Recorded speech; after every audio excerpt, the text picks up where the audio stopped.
d'être là dans la présence de notre Seigneur. Voilà. Merci Seigneur, parce que des fois le Seigneur il conduit le culte d'une façon et on se rend compte qu'il est le maître. Alléluia.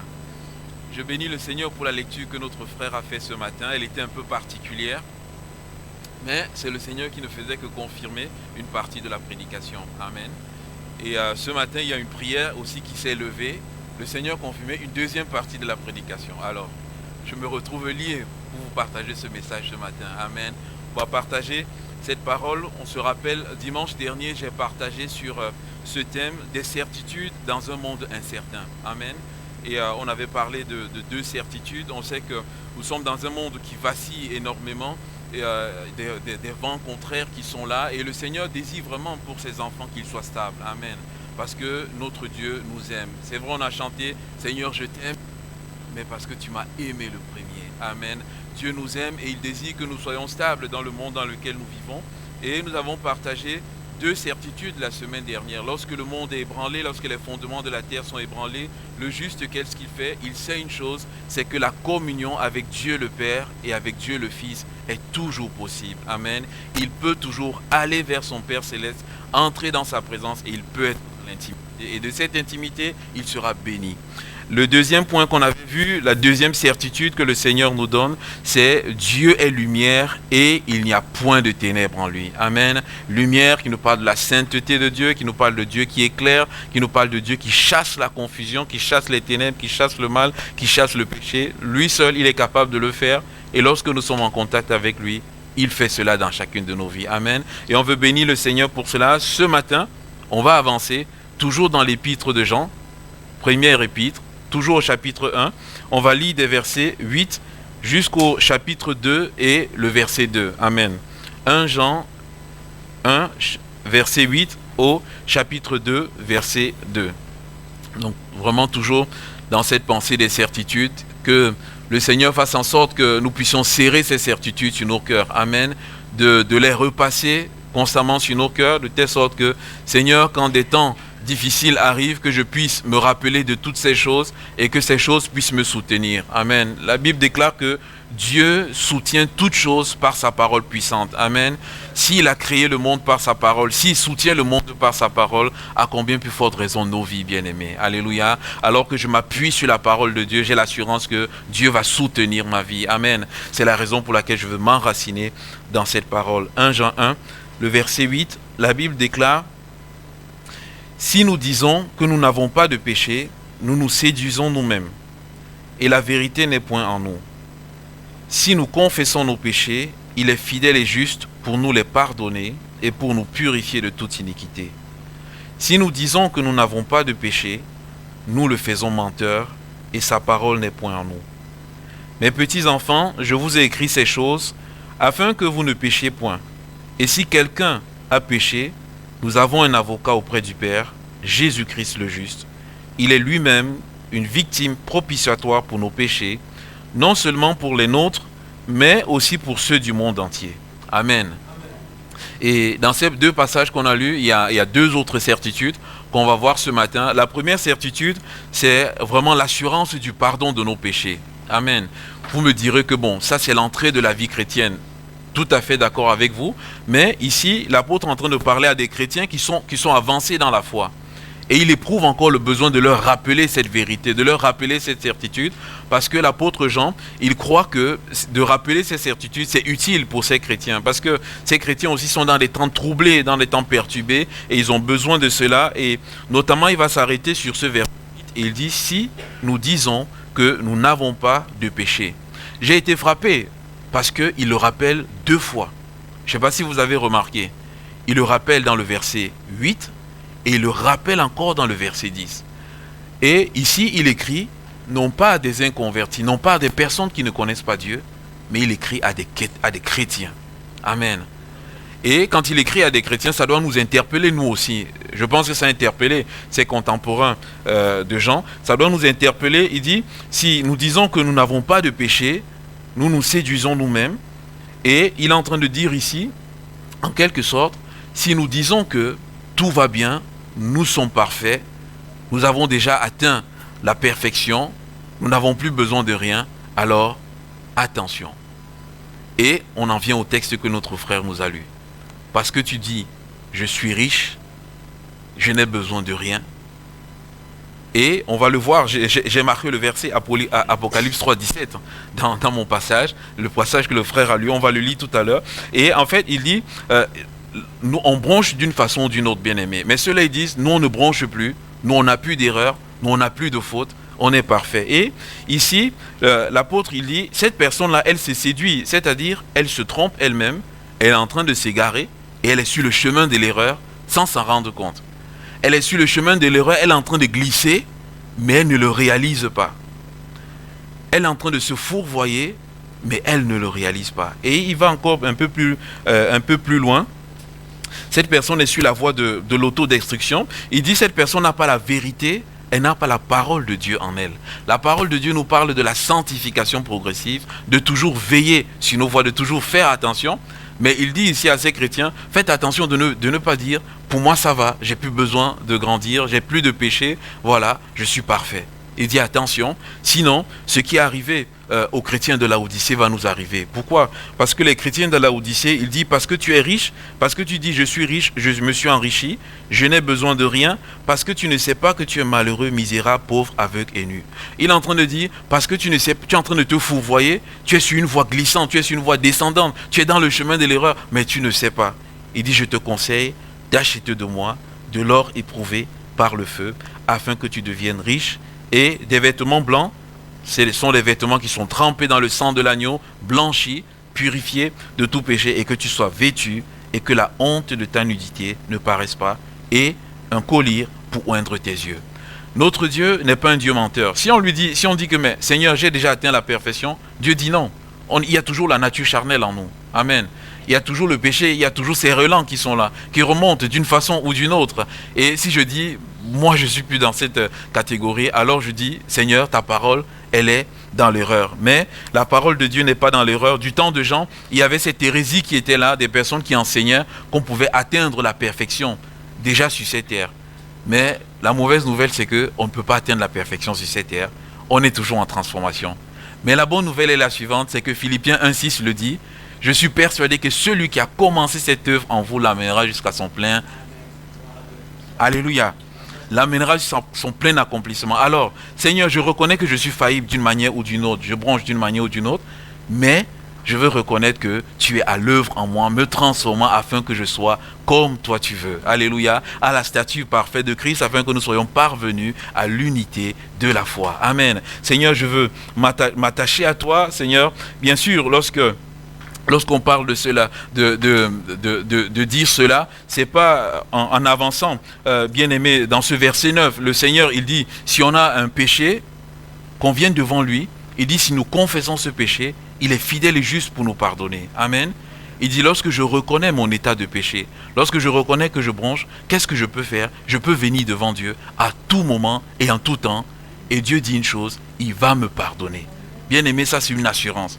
Il va me pardonner. Bien sûr, ce passage de 1 Jean 1,9 n'est pas en fait une licence, une porte ouverte de dire je vais me laisser aller au péché parce que chaque fois que je vais pécher, je vais revenir à Dieu et il va me pardonner. Non, mais c'est au contraire de dire si par inadvertance je suis allé dans cette voie, Seigneur, j'ai la porte qui est ouverte et je peux venir vers toi. Amen. Et quand on s'arrête sur ce verset, il dit si nous confessons, Dieu est fidèle, il est fidèle à lui-même. Dieu ne nous ment pas. Amen. Dieu ne nous fait pas défaut. Il est juste dans ce sens que Dieu voit toutes choses. Il nous connaît en profondeur. On ne peut rien lui cacher. On ne peut pas mentir. Alléluia. Lorsqu'on met tout ça devant notre Seigneur, le Seigneur, il est là pour nous pardonner, mais par-dessus tout, pour effacer tout complètement. Amen. Bien aimé, ce passage, c'est un passage profond. Pourquoi? Parce qu'il y a plusieurs qui vivent souvent dans des reproches, dans des remords, dans la culpabilité aussi permanente. On a fait une faute, c'est arrivé, mais on a demandé pardon à Dieu, mais on est en train de demander pardon en permanence pour le même péché. Tandis que le Seigneur dit une chose, si tu confesses ton péché, moi je te pardonne, j'efface tout, je mets le papier, il devient blanc, et on repart à zéro. Et souvent, on est dans la culpabilité, on se culpabilise de notre faute en permanence. Il y a les remords qui remontent en permanence et on ne vit pas dans la liberté que Dieu désire pour nous. Alléluia. On n'est pas épanoui à l'intérieur de nous-mêmes. On vit en permanence comme sous la condamnation. Et j'aimerais simplement dire, il y a un don spirituel qui est sorti ce matin dans cette direction. J'aimerais simplement dire à un frère, à une sœur, à un bien-aimé ce matin, y a-t-il une culpabilité, une condamnation qui est là, qui ne fait que tourner dans ta vie? Tu demandes pardon aujourd'hui, demain, après-demain, mais tu as l'impression que rien ne s'est passé. Mon frère, ma sœur, le Seigneur nous dit simplement, nous marchons par la foi et non par la vue. Alléluia. Le Seigneur dit qu'une fois qu'il a pardonné, il a pardonné. Ne te laisse pas arrêter par le fait que tu ressentes, que tu ne ressentes pas. Laisse-toi simplement enraciner dans la foi. Ton Dieu te dit qu'il t'a pardonné. Il t'a pardonné. Qu'est-ce que tu fais? C'est un peu comme sur un papier. Tu tires un trait et tu continues la vie. Alléluia. C'est ce que le Seigneur dit ce matin. Amen. Viens auprès du Seigneur. Achète ce collier dans ton état dans lequel tu es. Le Seigneur va te restaurer, il va blanchir tes vêtements, il va te donner le colis, tu vas voir à nouveau, tu ne seras plus tiède, tu ne seras plus dans cette situation où tu te meurs à l'intérieur, mais tu seras renouvelé. Tu pourras dire, mais Seigneur, redonne-moi la vie, redonne-moi la vigueur, parce que le poids de ma faute, le poids de mon péché m'écrase à longueur de journée, le poids de mes péchés passés, le poids de mes erreurs passées m'écrase à longueur de journée et à longueur de vie. Dans la nuit, lorsque je dors, ça ne fait que revenir, ça ressasse, c'est là, Seigneur, j'ai besoin de ta grâce, j'ai besoin de ta puissance pour enlever tout cela et que je puisse avancer. Alléluia. Voici une assurance qui est là. Deux fois, lorsqu'on arrive au soir de notre vie, et on le verra tout à l'heure, lorsqu'on arrive au soir de notre vie, Satan, il a souvent le chic de nous rappeler tous nos erreurs. Tous nos erreurs. Pour ceux qui ont accompagné des personnes en fin de vie, elles le savent cela. C'est que la personne, quand elle arrive à la fin de sa vie, toutes ses erreurs commencent à remonter. Mais béni soit Dieu parce que on peut avoir ce passage et on dit, mon frère, ma soeur, mon ami, Jésus-Christ, il a pardonné et il a tout effacé. Tu peux aller en paix. Alléluia. Et on va avancer dans le témoignage d'un homme. Pour illustrer cette pensée, c'est l'apôtre Paul, acte 8, le verset 1. La Bible dit, Saul avait approuvé le meurtre d'Étienne. Saul, de son côté, ravageait l'église, pénétrant dans les maisons, il en arrachait hommes et femmes et les jetait les faisait jeter en prison. Cependant, Paul respirait encore la menace et le meurtre contre les disciples du Seigneur. Il se rendit chez le souverain sacrificateur, lui demandant des lettres pour les synagogues de Damas, afin que, s'il s'y trouvait des partisans de cette nouvelle doctrine, hommes ou femmes, il les amena liés à Jérusalem. Paul, c'était un meurtrier. Amen. Paul, il était là, il a prouvé qu'on lapidait Étienne, il prenait des chrétiens et jetait en prison. Mais cet homme a été rencontré par la grâce de Dieu. Il était rencontré par le pardon. Bien aimé, un persécuteur, dans sa mémoire, dans sa conscience, il a les images de tout le mal qu'il a fait. Toutes ces atrocités qu'il a commises, c'est dans sa mémoire. Et c'est difficile de vivre avec ces choses-là. Mais l'apôtre Paul, quand il a été touché par la grâce de Dieu, quand il a été touché par l'amour de Dieu, où le Seigneur lui a dit, Paul, tu me persécutes, tu as persécuté mon église, mais je te pardonne. Alléluia. Mais je te pardonne. L'apôtre Paul est devenu, entre guillemets, un fou de Jésus. Alléluia. Il est devenu un fou de Jésus. Pourquoi, bien-aimé? Parce que celui qui l'avait tant persécuté, qu'il a pardonné, il dit, Seigneur, puisque tu me pardonnes toutes les fautes que j'ai fait, ces meurtres-là, Seigneur, je veux te servir toute ma vie jusqu'à me donner corps et âme, jusqu'à mourir. Alléluia. Il a mesuré la grâce de Dieu et il s'est abandonné dans les mains du Seigneur. Amen. Et deux fois, lorsqu'on réalise la profondeur du pardon de Dieu, bien aimé, ça nous amène à nous abandonner pour le Seigneur. À nous dire, mais Seigneur, il n'y a pas un Dieu si merveilleux comme toi. Il n'y a pas un Dieu qui est capable d'effacer dans ma mémoire toutes ces choses. Le poids de mes péchés, le poids de mes fardeaux. Et même il est allé dans une ville, on l'a lapidé, il était près de la mort. L'église l'a entouré. Le lendemain, il est debout et il est en train de prendre le chemin pour aller témoigner de ce Jésus. Il dit, je vais vous témoigner de Jésus qui m'a pardonné mes péchés. J'étais un meurtrier, un sanguin. Je vais vous dire ce Jésus-là qui m'a déclaré que j'ai changé ta destinée, j'ai changé ta vie. Va, prêche ce message. Il dit, je ne peux pas me taire, je ne peux pas garder cette chose à l'intérieur de moi. Il faut que je partage cet amour. Et même quand ma bouche veut se fermer, je sens une pression au plus profond de moi pour témoigner cet amour. Amen. Cet homme a été changé. Son passé n'était plus un problème pour lui. Chaque fois on pouvait dire, mais Paul, c'est toi qui as persécuté l'église. Et même quand il était vers les Galates disent, mais n'est-ce pas celui qui a persécuté l'église? Ils avaient même la suspicion dans l'église contre lui. Mais l'apôtre Paul, il n'a pas été arrêté par les regards, parce qu'on disait, Christ l'a sauvé, Christ l'a béni, Christ l'a transformé. Il avance pour le Seigneur. Mon frère, ma soeur, ce matin, ne te laisse pas arrêter par le passé, par toutes ces choses. Il y a un autre homme, on le voit, l'apôtre Pierre. Pierre, il a dit au Seigneur Jésus, Seigneur, quand tous t'abandonneront, moi je ne t'abandonnerai pas. Mais l'apôtre Pierre a régné Jésus 3 fois. Bien aimé, le mot qui est utilisé, c'est un mot fort. Il dit, il a fait des imprécations. C'est-à-dire, il a juré fortement ne pas connaître Jésus. Pierre, toi tu étais avec Jésus sur la montagne de transfiguration. Tu as vu Moïse, tu as vu Élie, tu as vu la gloire. Et au pied de la croix, tu refuses que tu ne connais pas cet homme. Bien-aimé, Pierre, il est comme dans la situation d'un apostat. Il rejette complètement le Seigneur Jésus. Mais lorsque Jésus va être ressuscité, il sera sur le bord du rivage, Jean va dire, c'est le Seigneur. Pierre ne va pas attendre que la barque arrive à quai. Alléluia. Bien-aimé, Pierre c'est un pécheur, il sait nager. Mais Pierre sait une autre chose. Si je m'approche de ce Jésus, qui est mort à la croix pour mes péchés, si je confesse mon péché à ce Jésus, il peut me pardonner. Pierre va venir vers Jésus, va simplement se mettre à côté de Jésus et il va attendre. Alléluia. Dans une position de repentance et d'humilité, 3 fois même dit, à un moment donné, Pierre va dire, Seigneur, tu sais toutes choses, tu sais que je t'aime. Voilà, c'est tout pour moi comme ça. Et le Seigneur Jésus va le relever. Et c'est lui qui va ouvrir la porte de l'évangile aux nations. Alléluia. Cet homme a vécu son ministère, il était libre de cette condamnation. Et des fois, on peut trahir le Seigneur Jésus. On peut faire une faute, on peut le régner à un moment donné. Mais on se culpabilise tout le temps. Oh, j'ai sali, j'ai renié. Est-ce que j'ai commis le péché impardonnable? Je ne peux plus être pardonné, je ne peux plus être restauré. Je suis sorti des voies de Dieu. Mais le Seigneur dit, si tu as la conscience que tu as commis un péché, c'est que tu n'as pas commis le péché impardonnable. Alléluia. Parce que celui qui commet le péché impardonnable, son cœur est déjà endurci et le Saint-Esprit ne peut même plus le convaincre de péché. Alléluia. Alors bien-aimés, comme Paul et Pierre, laissons le passé entre les mains de Dieu. Allons de l'avant. Amen. Il y a un homme, l'accusateur des frères.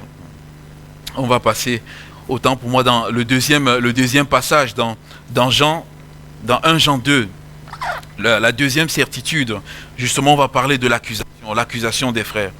Et ici, dans 1 Jean 2, il dit, « Mes petits enfants, je vous écris ces choses, afin que vous ne péchiez point. Et si quelqu'un a péché, nous avons un avocat auprès du Père, Jésus-Christ le juste. Il est lui-même une victime propitiatoire pour nos péchés, non seulement pour les nôtres, mais aussi pour ceux du monde entier. » Et dans cette deuxième partie, j'aborde une deuxième certitude. La première, c'est la certitude du pardon des péchés. Et quand je lis ce passage, je me dis, mais comme si le Seigneur est en train de dire, mais comme si ça ne suffisait pas, la certitude du pardon des péchés, il nous dit, en plus de cela, je vais vous ajouter quelque chose, je vous ajoute un avocat. Alléluia. Je vous ajoute un avocat. Si vous n'êtes pas convaincu que j'ai fait cela, je vous donne un avocat qui va vous défendre lui-même. Alléluia. Et il dit, je vous donne Jésus qui est votre avocat. Il dit, s'il arrive que nous péchions, on a un avocat. L'avocat, qu'est-ce qu'il fait? L'avocat, c'est un intercesseur. Amen. L'avocat se tient entre Dieu et le pécheur, il intercède. Et Jésus-Christ est notre avocat. Comment est-ce que Jésus-Christ intercède? Jésus le juste, qui est sans péché parfaitement, et il connaît ce que Dieu veut, il n'y a aucune fraude en lui. Quand Jésus se tient devant le Père, il dit, Père, je suis mort à la croix pour ce péché-là. Père, il s'approche de toi, il demande repentance. Père, je plaide en sa faveur, pardonne-le. Je ne sais pas si vous voyez le plaidoyer de Jésus. Père, mon sang a coulé à la croix pour cet autre péché-là. Regarde, il s'approche de toi. Père, je t'en supplie, pardonne-le.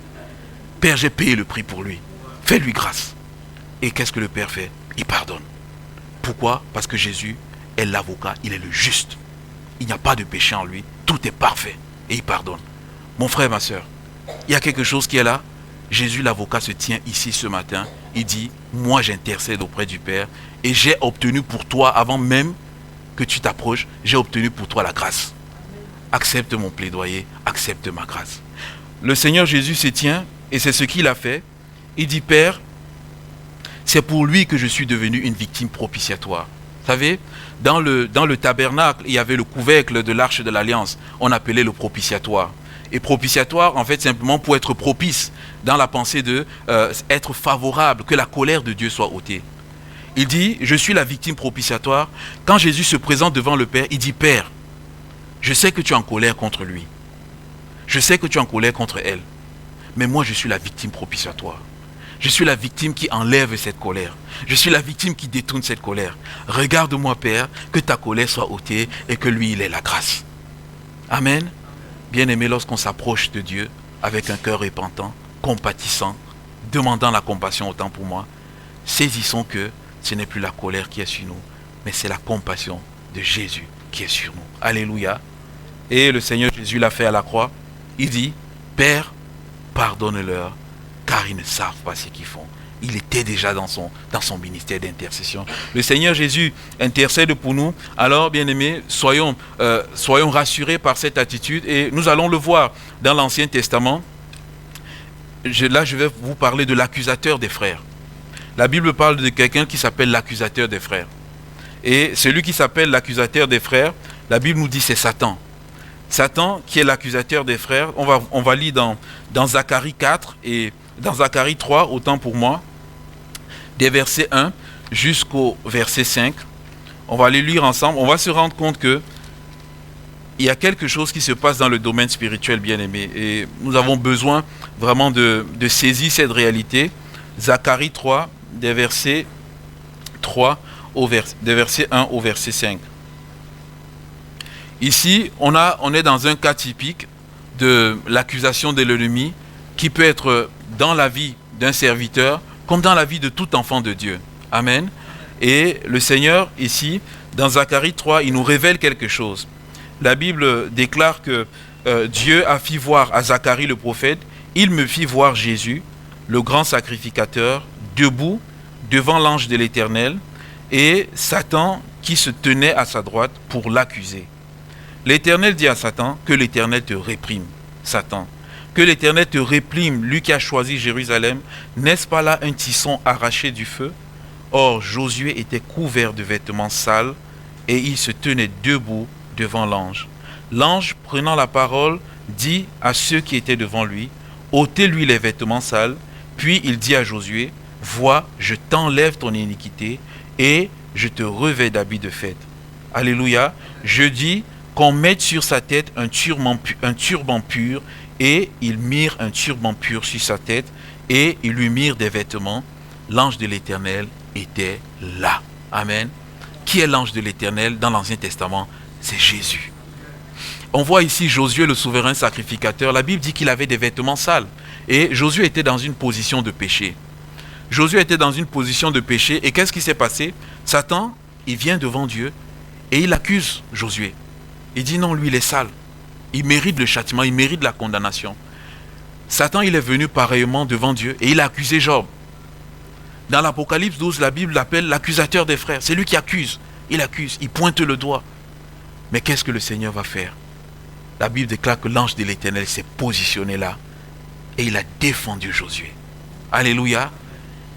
Et quand il a défendu Josué, il n'a pas passé sur silence le fait que Josué avait des vêtements sales, que Josué avait péché. Non, il n'a pas couvert, puisqu'à la fin il dit qu'on lui ôte ses vêtements sales. Amen. Le Seigneur Jésus, qu'est-ce qu'il fait? Il demande à ce qu'on ôte les vêtements sales parce qu'il a payé à la croix. Mais alors que Satan vient nous accuser, il détourne la condamnation, il détourne l'accusation du dessus de notre vie. Deux fois, bien aimé, Satan peut être là pour nous accuser. Comme il a accusé Josué, comme il a accusé Job, il peut nous accuser dans nos pensées. Bien aimé, il y a des fois dans les pensées, on est assailli, on est accusé, mais de toutes sortes de pensées qui viennent. Il peut nous accuser, mais j'ai besoin de dire, Seigneur Jésus, tu es celui qui te tient entre Dieu et moi pour me défendre. Amen. Seigneur, je ne sais plus comment faire. Je ne sais plus comment répondre. Je ne sais plus comment changer mes pensées. Mais toi, tu es capable de changer ces pensées. Toi, tu es capable de détourner ces accusations de l'ennemi. Ce matin, bien-aimé, saisissons la main de Jésus. Alléluia. Dis, Seigneur Jésus, si j'ai des vêtements sales, enlève ces vêtements sales. Alléluia. Réveille-moi, relève-moi, Seigneur. Mais merci parce que tu me défends. Et, bien-aimé, en partageant cette pensée, j'ai pensé simplement aux avocats dans ce monde. Dans ce monde, on a des avocats qui sont très forts. On a des avocats, lorsqu'ils se saisissent d'une situation, Avant même qu'il se mette à plaider, on sait qu'il va gagner. Parce qu'ils ont une aura, ils ont une capacité. Mais on a un avocat qui est grand.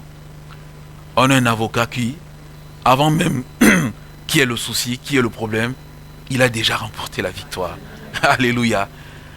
Quand il est au plaidoyer, il a la victoire. Et après le plaidoyer, il demeure dans la victoire. Alléluia. Bien-aimés, serrons cet avocat avec nous. Il intercède pour nous. La Bible déclare dans Romains 8, le verset 33, qui accusera les élus de Dieu? C'est Dieu qui justifie.